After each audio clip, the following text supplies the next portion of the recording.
vocês, e vocês me digam se vocês estão conseguindo ver, certo? Só um minuto. Eu preciso fazer um arrumadinho aqui para eu ver vocês também. Vocês conseguem ver os slides? Como é que tá? Consegue ver bem? Alguém me responde aí? Consegue sim. Perfeito. Só fechar a porta aqui para não ter tanto barulho. Então, vamos lá, gente. Estou muito feliz com todos vocês aqui. Espero que vocês gostem. Para quem ainda não me conhece, eu sou Jéssica Brito, sou fisioterapeuta, trabalho especificamente e especialmente com bebês, bebezinhos mesmo. Primeiro ano de vida, até o segundo ano de vida. Posso atender crianças também, mas a maior parte do meu estudo, minha especialidade, das aulas que eu dou, é com bebês, certo? Então, já dei muito curso para gestantes também, pais, enfim. E aí, eu resolvi fazer um tempo especial para gestantes, porque eu tenho amigas muito especiais que estão grávidas no momento. E aí, pensando nelas, em todo mundo, eu fiz, por que não, né? Eu acho que quando a gente tem um conhecimento antes do bebê nascer, claro que a gente pode se preparar como for, e claro que vai ter a realidade. Mas, às vezes, você tem uma determinada informação, ela vai te ajudar mais na frente, tá? Pode ser que você não consiga aplicar tudo, pode ser que as coisas não sejam tão perfeitas como na minha fala, mas vai ser mais fácil lá na frente. Você, eita, deixa eu perguntar aqui a Jéssica o que foi que ela tinha falado mesmo. Então, eita, eu já ouvi falar disso aqui, deixa eu pesquisar. Não vai ficar uma coisa tão desconhecida assim, certo? Então, a ideia é a gente se aprofundar nisso, nessa aula, em outras aulas que eu vou mostrar para vocês que vamos ter também. E aí, para quem não me conhece, é isso, eu sou Jéssica, sou fisioterapeuta, trabalho só com bebezinhos, trabalho com bem-estar do bebê, vendo como está a postura, as tensões, se tem algum desconforto, como está o sono, e ajudo em tudo que vocês possam imaginar nesse início. Ou tenho pessoas que possam ajudar, pessoas que eu possa encaminhar, amamentação, tudo, para a gente tentar ter uma boa chegada desse bebê, né? Para que tudo corra bem da melhor forma possível. E aí, o tópico de hoje, né, que a gente vai falar, é sobre a chegada do bebê e a esterogestação. Porém, antes de falar sobre a chegada mesmo do bebê, porque às vezes, enquanto você está gestando, você vai estudar muito sobre a gestação, você está sentindo, você mulher, né, está sentindo em você, no seu corpo, as mudanças. O homem não necessariamente está sentindo as mudanças, mas já tem estudos que mostram que o cérebro do homem, ele também tem algumas mudanças de plasticidade da mulher que está grávida, é imenso, claro. No homem também tem, nos casais homoafetivos também tem. Então, assim, todo mundo que está ali na espera de um bebê, né, tem e que está entregue ali naquela situação, mesmo que não esteja com o bebê na sua barriga, pode ter essas modificações e está tendo essas modificações também, cada um em um determinado grau. Só que às vezes a gente nem sabe como está sendo esse desenvolvimento do bebê. A gente vai lá no ultrassom, enfim, mas são umas coisas que eu acho muito legais de trazer aqui, é justamente algumas questõezinhas que eu acho bem interessante. Quando a gente pensa no bebê dentro do útero, só para vocês terem noção, existe um período chamado de embrionário, que é até 8 semanas, certo? Onde todos os órgãos e tecidos estão sendo formados. Então, o bebê com 9 semanas, vocês conseguem ver o cursor passando aqui? Eu acho que sim, né? Se alguém puder me dizer aí, um legalzinho, se vocês conseguem ver o cursor passando assim, onde eu aponto. Então, o bebê com 9 semanas, ele já está todo formado. A partir daí é o período fetal. É um feto e ele vai começar a somente crescer e amadurecer. Ele vai amadurecer todos esses órgãos, todos esses tecidos, até uma média de 40 semanas. Ou seja, já para vocês começarem a pensar, nós somos seres tão complexos que a gente fica de 9 semanas, a gente passa as primeiras semanas somente organizando esses órgãos, crescendo os tecidos, fazendo essas divisões, e depois disso, a gente está amadurecendo. Esse já é um ponto que leva a gente a pensar. Somos seres muito complexos. A gente demora muito a amadurecer. A gente tem muita coisa a amadurecer. E quando a gente nasce, não necessariamente a gente está totalmente amadurecido ainda. Alguém me diz aí se vocês estão me ouvindo, me vendo, vendo os slides bem rapidinho. Sim. Ótimo. Obrigada, Renata.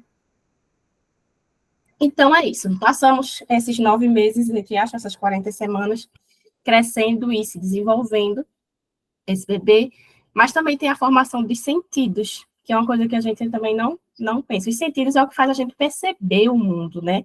Então, a gente tem o tato, a gente tem a parte de visão, de audição, vestibular, o olfato, o paladar, enfim, são vários sentidos que vão fazer a gente ir descobrindo as coisas. E esses sentidos, eles também vão se desenvolvendo na barriga. O primeiro deles, claro que ele, aqui tem uma seta, mas não é que vai ser tão certinho assim. Mas o primeiro deles a se desenvolver é o tato. O tato é o toque, é a percepção do toque. O sentido vestibular também vai se desenvolver logo em seguida. O que é o vestibular? É essa percepção do seu corpo no espaço, desse balanço, dessa organização. Por exemplo, quem tem alguma questão vestibular fica tonto com mais facilidade, né? Pode ter essas questões. O sentido olfatório e gustativo, então, tem estudos que mostram o que você come. Lá no líquido amniótico, esse bebê já vai sentindo um pouquinho desse gosto, né? A audição, ou seja, a audição, a partir do meio, assim, eu não sei exatamente quantas semanas vou conseguir precisar para vocês agora, mas os bebês, eles escutam. Então, colocar músicas, falar, né? Quem tá gestante está sempre falando, né? Então, o bebê está ouvindo sua voz, mas às vezes o pai, o companheiro, a companheira, enfim, falar com esse bebê. Quando ele nascer, ele vai reconhecer, e isso vai ser muito importante. Eu acho que isso é uma das coisas mais fortes que um parceiro pode fazer quando a esposa está gestante, a mulher está gestante, né? Porque você pode falar com esse bebê e ele vai conseguir reconhecer essa voz depois que ele nasce. E o último sentido a se desenvolver é o visual. Então, quando o bebê nasce, ele ainda não está vendo tão direitinho, porque ele não precisava disso dentro da barriga também, sabe? Então, ele demora um pouquinho mais a se desenvolver. Então, o que eu quero trazer com isso aqui é mostrar para vocês que os sentidos eles vão se desenvolvendo ao longo da gestação. Os mais primordiais, os primeiros sentidos a se desenvolverem são tato e vestibular, certo? O visual é um dos últimos. E aí, o que é que a gente pensa com essa informação? Adorei ver que tem uma avó aqui, viu? Ana, achei você aí também. Não sei se é meu entrando com ela, mas enfim, muito bom. É importante todo mundo estar aqui. Então, o que é que a gente quer dizer com essa informação?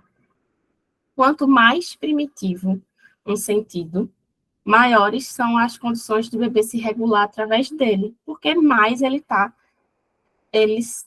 consegue compreender aquilo. Então, assim, quanto antes um sentido começa a amadurecer, quando esse bebê nascer, vai ser mais fácil ele perceber o mundo por aquele sentido. Então, por exemplo, se um bebê está chorando e você somente vai na frente dele e a visão é a última coisa a se desenvolver, tem menos chance dele se acalmar do que se você pegar ele e tocar nele, porque o toque ele já está mais acostumado há mais tempo. Entenderam?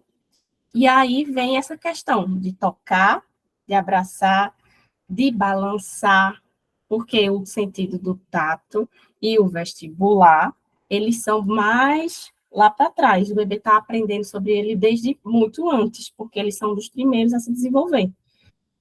Então, pensando aqui, se um bebê está chorando, precisa se acalmar, é melhor do que você ir na frente dele, é você falar, por exemplo, porque lá, como eu falei, desde a barriga ele escuta, cantar uma música, botar um som de útero, ruído branco, já ouviram falar? Porque se a gente parar para pensar, a gente vai ver mais na frente, o bebê está escutando barulho o tempo inteiro aí na barriga de vocês. Não existe silêncio, certo? É uma sinfonia, principalmente agora, depois que todo mundo jantou e está aí parado. Aí está uma digestão, não sei o quê, junto com batida do coração, muitas coisas acontecendo. Então, ele não ouve, entre aspas, o silêncio. Então, vai ser mais fácil você acalmar um bebê falando do que só aparecendo na frente dele. Mas também vai ser mais fácil você acalmar um bebê tocando e balançando do que só falando. Estão entendendo? Por quê? Porque é como se ele se reconhece mais. Então, para esse período inicial de adaptação, aí a gente entende por que os bebês se acalmam no colo, no balanço, porque só deixar ele ali no cantinho, não necessariamente naquele momento, estamos falando do início, não vai ser tão interessante. Então, daí a gente começa a entender as necessidades do bebê, e daí a gente começa a ter instrumento para a gente dar, para a gente entender, não aceitar determinados pitacos. Então, se a pessoa disser, teu bebê está muito no colo, o menino tem 15 dias, um mês, ele não sabe o que é nada fora disso, não tem problema, é como ele se reconhece, é como você vai ajudá-lo, certo? Então, a adaptação que a gente vai falar da esterogestação é um processo, certo? Então, aqui a gente começa a entender as necessidades do bebê, e a gente pode gentilmente explicar para as outras pessoas se quiser, ou então simplesmente ignorar quem der algum pitaco que para você não está fazendo sentido, certo? Então, de início, o bebê precisa, sim, de toque firme, de colo, de balanço, de você falando, certo? Muito importante. Então, dado esse início, vamos entender um pouquinho, a gente já entendeu um pouquinho do desenvolvimento do bebê, coisas que eu acho importantes para a gente trazer mais para quando ele nascer. Vamos entender um pouquinho sobre o trabalho de parto para o bebê, independente da sua via de parto. Isso aqui é importante só de saber, porque às vezes você vai fazer uma cesárea, mas já está tendo contrações de treinamento. Só para você entender o que é que está acontecendo. Então, o trabalho de parto, eles são várias fases. Então, a gente tem as contrações de treinamentos, que é quando a barriga fica durinha, mas sem dor. Já tem uma contração, mas não tem dor. E isso não é trabalho de parto. Isso aí são coisas bem anteriores, assim. O trabalho de parto em si começa com os pródromos, que já são contrações que têm um pouco de dor, mas vai vindo para a fase latente, fase ativa, enfim, isso não é o ponto aqui. Mas só para vocês entenderem que essas contrações que o útero faz, isso gera uma grande estimulação tátil e de sensação, de propriocepção no bebê. Então, é como se fosse, de início, uma massagenzinha, ele pode até achar legal, depois realmente vai direcionando esse bebê para o caminho da saída, e aí você pensa, poxa, que sofrimento. Não é, necessariamente. É uma coisa importante para o bebê sentir, saber que vai haver uma mudança, para aquele corpo gerar alguns hormônios que vão ajudar ele a, quando mudar de ambiente, tudo se organizar. Então, o trabalho de parto em si para o bebê, ele é muito importante. Então, se você conseguir esperar entrar em trabalho de parto, para um bebê, isso faz uma boa diferença, né? A saída em si de um parto vaginal, que a gente pode falar, independente agora, vamos falar independente. Independente da via de parto, eu costumo falar que o parto ele é um evento traumático para o bebê, certo? No sentido de forças físicas agindo, e não no sentido psicológico, não posso falar do sentido psicológico, mas no sentido de forças agindo. Então, independente se o bebê vai nascer por uma cesárea, por um parto vaginal, existem forças ali agindo para ele sair. Num parto normal, são contrações que estão empurrando aquele bebê para um canal vaginal para ele sair. Numa cesárea, é um médico puxando ali aquele bebê para ele sair. Então, não tem como não ser um evento com forças agindo. Como essas forças vão repercutir ou não no bebê, isso aí são outras questões também, mas que o bebê, quanto mais natural for o quanto, quanto mais natural for o trabalho de parto, vocês continuam vendo aqui? Sim. Eu só vou ver aqui. Tem um microfone ligado. Acho que é teu, Ana. Tu consegue desligar aí? Só para ficar mais fácil aqui. Obrigada. Estou feliz de ver você aqui também, viu? Ó, deixa eu recomeçar aqui. Então, quando o bebê vai nascer, existem essas forças agindo, seja de uma cesárea, puxando esse bebezinho, seja do útero contraindo. Então, esse bebê, quanto mais natural for essa via de parto, no sentido de quanto menos instrumentalizada, ocitocina, não sei o que lá, cesárea e tudo, teoricamente, mais o bebê está apto a se recuperar dessas forcinhas agindo. Isso não quer dizer que num parto normal o bebê vai ficar mais tranquilo do que numa cesárea, não necessariamente no sentido dessas forças agindo. Mas, se o bebê sentir se esse bebê receber muitas forças que possam incomodar um pouquinho ele vai demonstrar isso depois do nascimento, vai parecer um pouquinho mais incômodo, mas a gente tem formas de ajudá-lo. A gente consegue, a própria amamentação, é algo que ajuda a liberar as tensõezinhas que ficaram depois do parto no bebê, que ajudam a organizar a musculatura, é muito, muito importante, certo? E aí, por que eu estou falando isso? Porque para vocês não se assustarem, para vocês saberem que coisas que podem acontecer, independente da via de parto, tá? O bebê pode nascer com essa bossa, que se chama, estão vendo que é com a cabeça mais pontudinha? O bebê pode nascer com a bossa na cabeça, que é justamente um cavalgamento dos ossinhos do crânio. O crânio do bebê, ele é todo molinho, os ossos são cartilaginosos e são bem espaçados, inclusive o que vocês têm medo que só, a maioria das pessoas tem medo, que é a moleira, é um grande espaço entre os ossos, mas tem vários desses espaços e eles acontecem justamente para o bebê poder receber essas compressões e a cabecinha dele se deformar para uma passagem, para se adaptar na pelve, no final da gestação, tudo mais. Então, não se assustem se o bebê de vocês nascer com a cabeça mais pontudinha, tá? Porque isso é uma bossa que se chama e tá tudo certo. Se tiver alguma tensão a mais, essa assimetria vai se manter, o pediatra vai ver, ou na fisioterapia, vocês podem ir, vão ver, tá tudo certo. Mas é importante, o corpo do bebê ele foi todo feito para ser comprimido, por conta justamente de estar dentro de um útero, e por conta de uma passagem do canal vaginal e das contrações. Então, não tenham medo disso. E quem tiver aí com o bebê na ultrassom que ainda está sentado, que não ficou cefálico, que é com a cabecinha para baixo, o bebê que está sentado, ele pode ter uma cabeça mais amassadinha em algumas regiões, porque é uma posição que não é a mais fisiológica. Os órgãos, eles ficam pesando ali na cabeça do bebê. Não pode ter mais risco de torcicolo, de alguma assimetria, enfim, mas é normal a cabecinha do bebê nascer assimétrica, certo? Não se assustem com isso, porque assim que o bebê nascer, independente da via, o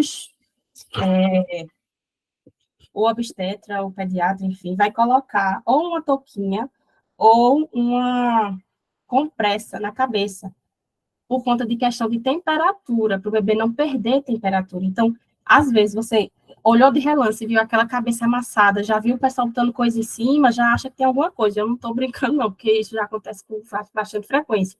Então, por isso que eu gosto de descrever isso bem, para vocês ficarem tranquilos. E aí, se depois essa cabecinha não voltar, se tiver alguma dúvida, aí pode ir na fisioterapia, para ver se está tudo ok, certo? Que a gente, se são os profissionais que conseguem avaliar isso direitinho, pediatra também, certo? Então, para além do que eu estava falando do trabalho de parto em si, das compressões são importantes, as compressões na cabeça podem acontecer, quando um bebê passa por um canal vaginal, ele também comprime a região do tórax. Isso é importante também para a saída do líquido do pulmão e a entrada e a expansão do ar, para a primeira respiração do bebê, que é uma das respirações mais potentes que tem. Então, tudo vai acontecendo da forma, tudo tem uma natureza perfeita para acontecer em uma razão. Então, não tenham medo de uma cabecinha amassadinha, não tenham medo das contrações ficarem apertando seu bebê, porque tudo foi feito para ser assim mesmo, certo? Na cesárea, o bebê não tem essa compressão do tórax, tá? Não acontece tão fortemente porque não tem a passagem pelo canal, certo? Mas, normalmente, também, esse bebê nasce bem, enfim, ele tem um pouquinho mais de chance de ter algum desconforto respiratório, mas todo bebê, se não me engano, 10% dos bebês podem precisar de algum auxílio, e desses 10%, mais 10% podem precisar realmente de alguma força maior, no sentido de todo tipo de parto, certo? Então, não entendi desse início. Alguém tem dúvida? Alguém quer perguntar alguma coisa?